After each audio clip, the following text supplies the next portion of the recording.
de la Policía Federal. Gracias por estar con nosotros. Bienvenido. Joely, muy buenas tardes. Muchas gracias por la invitación. Oye, tú debes de estar muy acostumbrado a manejar esta información, a tener los nervios controlados, pero ¿qué está pasando en México cuando observamos que poco a poco se comienza a subir la violencia, la virulencia, los ataques entre grupos del crimen organizado y también violencia del tipo civil, donde los ciudadanos quedamos en medio de este intercambio de balas? ¿Qué está sucediendo en México? A ver, lo primero que tendríamos que hacer, Joely, es tratar de entender qué es lo que está sucediendo. Es decir, que este tipo de eventos no confundan la agenda nacional ni pongan a la ciudadanía a centrarse en lo que no deben. Hay que entender qué sí está pasando. Vamos a empezar por ahí. Lo que está sucediendo es que existe notoriamente el empoderamiento de un grupo criminal que ha desafiado las diferentes formas de Estado, desde lo federal hasta lo local, un grupo en expansión, un grupo criminal que quiere ser hegemónico y que para ello ha ejercido la fuerza, la violencia, sin importarle la zona geográfica del país en donde se supone tiene su base de operaciones.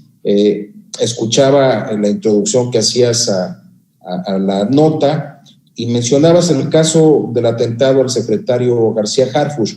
Me parece muy importante el por qué se toca ese tema. Por los detenidos, Joely, porque me parece que aquí lo que estamos pidiendo como sociedad o como estudiosos del fenómeno es que este tipo de actos no se queden nada más en las imágenes en donde el crimen, en este caso el crimen organizado, perpetra sus actos y deja una señal de impunidad. En el caso del secretario García Harfuch hubo detenidos y esa es una gran diferencia. Entonces, ¿qué estamos viendo? El empoderamiento de un grupo criminal, su confrontación con otros grupos a los que aspiran desplazar del mercado de lo ilícito, y que lamentablemente eso nos ha dejado zonas del país marcadas por unas muy altas tasas de homicidios por cada 100,000 habitantes y bueno, ahí estamos centrados. Me parece súper interesante y me gustaría seguir con este orden de ideas para abundar con tu experiencia y conocimiento del tema. En el caso del secretario Harfuch, como dices, hay personas detenidas, hubo el traslado de elementos de un cártel a la Ciudad de México. Estamos hablando del crimen organizado. ¿Cómo llegamos al punto donde el crimen organizado se puede trasladar a la capital del país, diseñar un operativo y atacar a la máxima autoridad de seguridad en ese momento en la capital mexicana? ¿Dónde nos estamos quedando cortos o cuál es el área de oportunidad para justamente cerrarle el camino al avance de este grupo criminal? Me parece una pregunta extraordinaria. A ver, el crimen organizado tiene un alto poder corruptor para cooptar ciertamente autoridades de todos los niveles, pero particularmente para actuar en secrecía, para actuar con una opacidad que le permite hacer ataques como el que tú estás refiriendo. ¿Y qué es lo que nosotros tendríamos que estar haciendo en ello? A ver, ellos no se juntan por generación espontánea, no los arman desde diferentes lugares. Hay puntos específicos en donde estas personas son armados, donde son adiestrados, en donde están refugiándose antes de actuar. Y muchas de estas zonas a veces están al alcance de la vista de mucha gente, de muchas instancias que no tienen o la cultura de la denuncia o viven con la zozobra de que hacerlo podría repercutir en venganzas. Yo quisiera dejar algo muy en claro. El crimen organizado se hace fuerte allá donde las más mínimas normas de cultura cívica se empiezan a romper. ¿Cómo llegamos a eso? Violentando la cultura cívica, para empezar, donde no se respetan los horarios de los bares, donde operan en la clandestinidad las ventas de alcohol, la prostitución, las tiendas donde se vende droga, el menudeo a la vista de todos los vecinos y no se hace absolutamente nada. Ahí empiezan a forjarse lo que después serán estos grandes ataques. No nace el crimen organizado de la nada, nace del resultado de la violación consuetudinaria de diferentes normas, primero de cultura cívica, después de delitos menores, para terminar con este tipo de organización. Entonces, ahí es donde tenemos que hacer una reflexión, Joely, como sociedad, como autoridades de todos los órdenes de gobierno, para evitar precisamente que este cáncer se siga expandiendo. Pero ahí nacen, o sea, no nacen ya siendo criminales organizados. Estaba pensando, se me vino a la cabeza, por ejemplo, los ataques contra políticos, contra candidatos. En Colombia hubo primero una escalada al grado de llegar de verdad a atentados criminales contra personas que podríamos pensar que eran intocables. Y no sé si sea equiparable este avance que está sucediendo, porque ahorita atacaron al jefe de la policía. ¿Cuáles son las similitudes y las diferencias en el escenario de violencia política que en algún momento se vivió en Colombia con Pablo Escobar, con el poder de esos cárteles delictivos en esa década versus a lo que estamos viviendo ahora? Bueno, lo que se vivió en Colombia a partir del asesinato de Galán y de todas estas figuras tiene que ver con el nacimiento en la región del narcoterrorismo, que es una cosa que está por encima de la propia delincuencia organizada. En el narcoterrorismo lo que existe es el afán de establecer una agenda nacional. Acuérdense que la diferencia entre el terrorista y el criminal organizado son las motivaciones. El delincuente organizado lo que quiere es dinero, ¿sí? A eso va. Tras el poder que da el poseer económicamente bienes materiales que le permiten el despilfarre, tener grandes cuestiones materiales, tierras, ranchos, vehículos, todo lo que el dinero puede hacer. El terrorista lo hace por razones ideológicas. Y en Colombia hubo esta mezcla. Una persona que imaginemos que para privar de la vida a un solo político voló un avión completo. A esos grados llegó el cartel de Medellín. Entonces, ¿qué estamos viviendo hoy? Manifestaciones en México muy duras de delincuencia organizada, pero hay que tener mucho cuidado de cómo podría eso escalar. Hoy me parece que a pesar de las masacres tan lamentables que hemos vivido, escenas tan crudas, estamos todavía en una etapa de manifestaciones brutales del crimen organizado. Ojalá nunca escalemos al nivel del narcoterrorismo. Hay que mantener esa diferencia clara y son las que yo veo aquí. Y desde luego que el delincuente organizado busca en los espacios de poder imponer a gente que le sean afines a sus intereses económicos, criminales, pero no veo en el escenario algún grupo criminal que aspire a gobernar o hacer política tan abiertamente como lo hizo Pablo Escobar. Recordemos que Pablo Escobar sí tuvo una carrera política y que a través de ella quiso hacer de Colombia un estado que funcione a través del narcotráfico, imagínense nada más. Sí, y vaya, me parece súper interesante y estoy elaborando contigo esta entrevista tratando de desarrollar las ideas que pones sobre la mesa, porque sí, en efecto hay diferencias entre la violencia vinculada al narcotráfico que se vivió en Colombia y lo que se vive en México, pero tú también señalas, hay que estar alerta para que no escale la situación hasta allá. Estamos llevando información de Integralia que encabeza Luis Carlos Ugalde sobre violencia política en México y me parece interesante el desglose que hace. 17 funcionarios municipales asesinados, 6 activistas, 4 periodistas, líderes partidistas, legisladores locales, expresidentes municipales, jueces, funcionarios de fiscalías locales. Evidentemente no todos están vinculados al crimen organizado o al narcotráfico, pero sí es cierto que hay ciertas similitudes en este desarrollo de la violencia que se vivió en Colombia, con el secuestro y asesinato de diputados, de jueces, de periodistas, de candidatos al gobierno, de Luis Carlos Galán.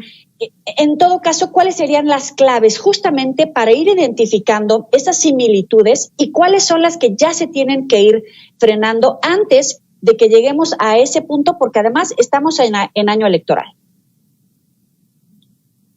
Me parece medular el planteamiento que haces. ¿Cuál sería una señal para mí preocupante? La agenda legislativa.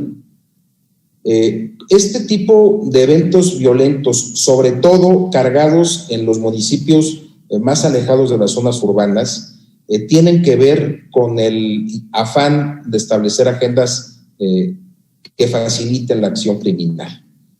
Cuando sea fácilmente identificable el interés de las actividades criminales en la agenda legislativa, cuidado, porque quiere decir que se han roto todos los equilibrios.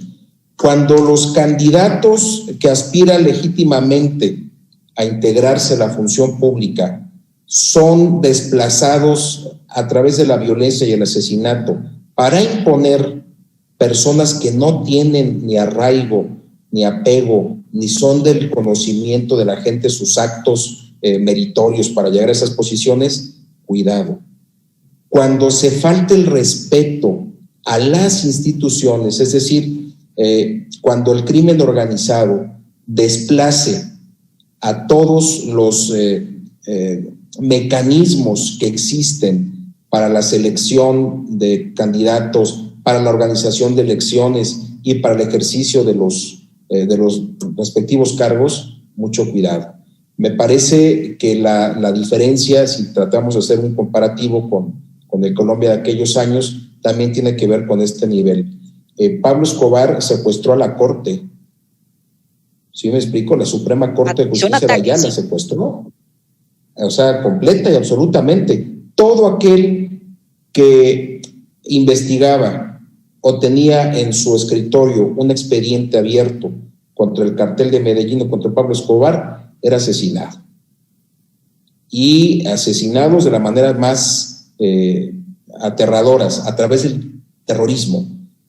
Sus objetivos trascendían el homicidio para fijar una agenda del terror, el volar lugares completos, guarderías, estos ataques que a veces se le atribuían a la guerrilla, como el del centro social, ahorita se me fue el nombre, no me acuerdo si era el Copal o un nombre similar, ataque pues a población civil. Esas son las grandes diferencias que me parece no son ni pocas ni cercanas. Ahí es donde tenemos que centrar la atención, que esto no suceda, que no pase desapercibido ningún acto que se asemeje a estas atrocidades, más allá de las que ya estamos viviendo sin duda alguna. Sí, pero fíjate que me viene a la cabeza, ¿no? Cuando el gobierno federal dice que ha habido momentos de un narcoestado, de hecho, increpando y llamando la atención de expresidentes en México, me parece bien delicado, ¿no? Y te pregunto, ¿hemos vivido un narcoestado en México? A mí me parece que no. Estrictamente hablando, el narcoestado tendría que fundar sus instituciones, sus poderes en la actividad del narcotráfico, y me parece que México no ha estado cerca de ello. ¿Qué sí ha habido? Notoriamente, la incursión de intereses de grupos criminales con actores muy específicos. Recordemos el famoso caso de este diputado Godoy, que todavía quiso ingresar a escondidas para tomar posesión y hacerse del fuero. Lo ha dicho con todas sus letras. En un legislativo, además. Sí, claro, o sea, a donde podían hacer un contrapeso para sacar agendas adelante, agendas específicas adelante. Entonces, me parece que hablar de un narcoestado estamos muy lejos, es como cuando se habla de un estado fallido. Yo lo dudo mucho, no estamos ni cerca de ello. Pero hay señales de que el crimen organizado cada vez se ha acercado más a la posibilidad de mimetizarse para empujar intereses, para empujar agendas. Lo vimos en algunos estados en particular, cómo actos tan brutales como la lamentable desaparición de los normalistas de Ayotzinapa destapó esta red muy directa entre criminales del más alto nivel con autoridades de carácter municipal. Es decir, tenían vínculos hasta familiares, que esa es otra gran diferencia, Joely. El crimen organizado, el crimen duro, es generacional. Operan a través de un núcleo familiar de distintas generaciones, que es lo que los hace sólidos, los hace fuertes.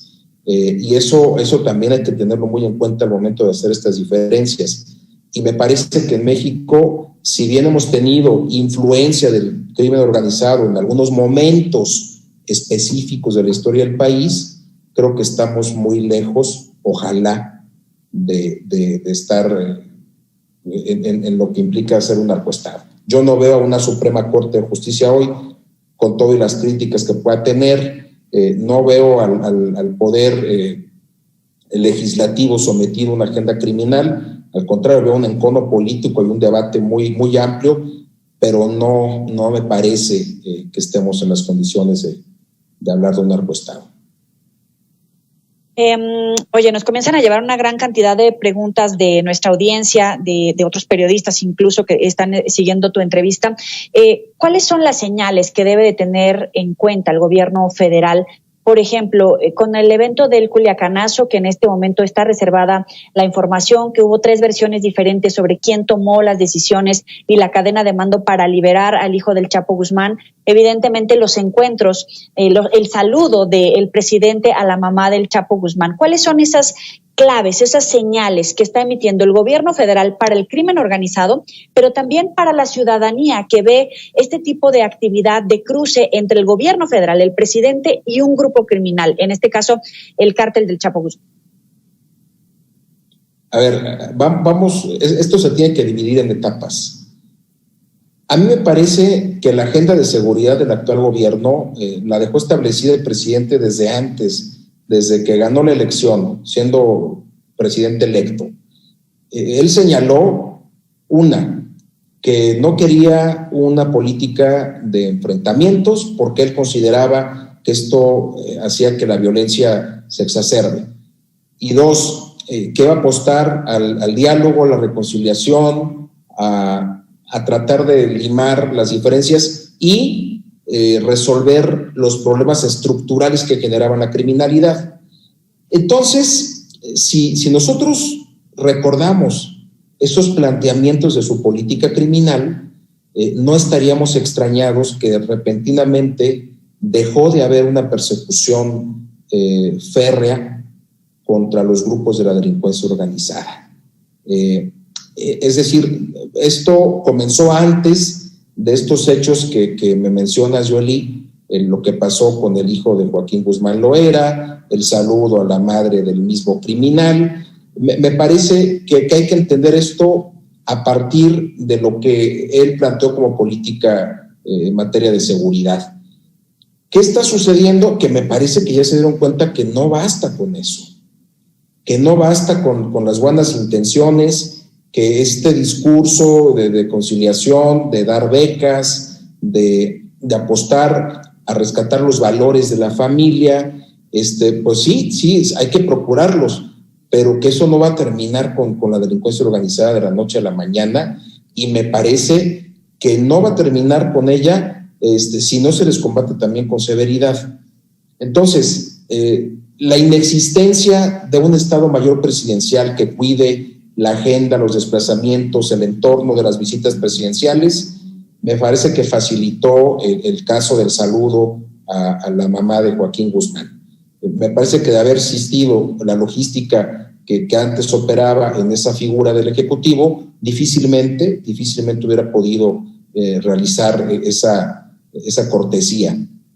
Y por lo otro, me parece que también la inexperiencia de algunos tramos de control en la toma de decisiones hicieron que se dé este lamentable evento. sin tener a detalle, insisto, como todos los mexicanos hoy que estamos fuera del servicio público, haciendo nada más uso de la buena fe de los medios, de lo que se informó y del análisis propio, me parece que hubo una parte que se hizo muy bien, la quiero destacar, es decir, un grupo mixto de policías civiles con las Fuerzas Armadas logran lo más difícil, es decir, llegar a la puerta de su objetivo.